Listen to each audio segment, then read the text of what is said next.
সবাই কি সুন্দর না ফোনটাকে অন রেখে কি সুন্দর রেডি হয়ে যায়। আমি তো ভাই ওটা করতে গেলে একবার আয়নার দিকে চোখ যায়, একবার ফোনের দিকে চোখ যায়। অ্যাঙ্কেল লকারের এক কোণে অনেক দিন ধরে কানেরটা পড়েছিল, কারণ আমি বসা কানের ছাড়া কিচ্ছু পরতে পারি না।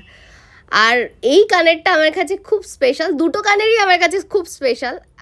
একটা আমি ছোটোবেলার স্মৃতি এখনও বয়ে নিয়ে চলছি, যেটা আমাকে আমার মেজো কাকা দিয়েছিল। আর এই কানেরটা আমার কাছে খুব খুব স্পেশাল, যেটা আমাকে আমার দিদা দিয়েছিল।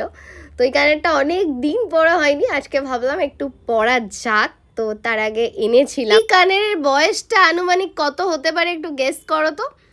তার আগে আমি গোপাল সোনাকে আগে শয়নে দিয়ে দিই। এখন প্রায় 10:30টার মতন বাজে। এখন যাচ্ছি আমি পুরনো বাড়িতে, কারণ ওখানে আজকে একটা জন্মদিন, ভাইয়ের জন্মদিন ছিল। এই যে মেজো কাকার ছোটো ছেলের জন্মদিন ছিল, তো ওর জন্মদিনের সব দুপুরে সব প্রিপারেশান চলেছিল। আমি কাকাকে বলে দিয়েছিলাম আমার যেতে যেতে 10:30 বাজে। কাকা বললো ঠিক আছে তুই তাই আসিস।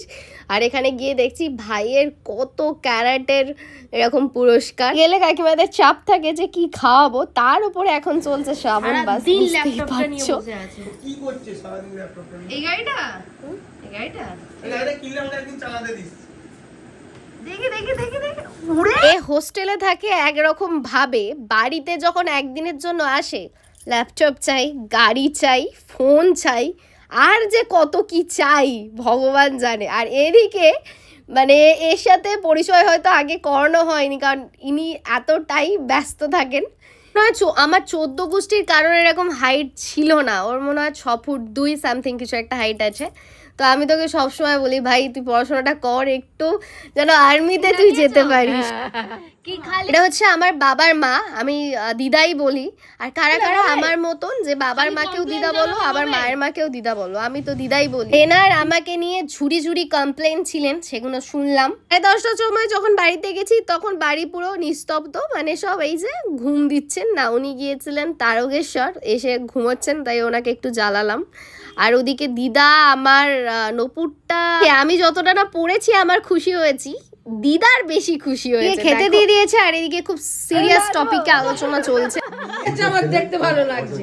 ভালো লাগছে দেখতে, খুব সুন্দর লাগছে। নাচে ভর্তি হবো, নাচে ভর্তি হবো তাহলে। হচ্ছে না নাচ, তুমি টাকা দেবে তো? হ্যাঁ আমি দেখতে যাব।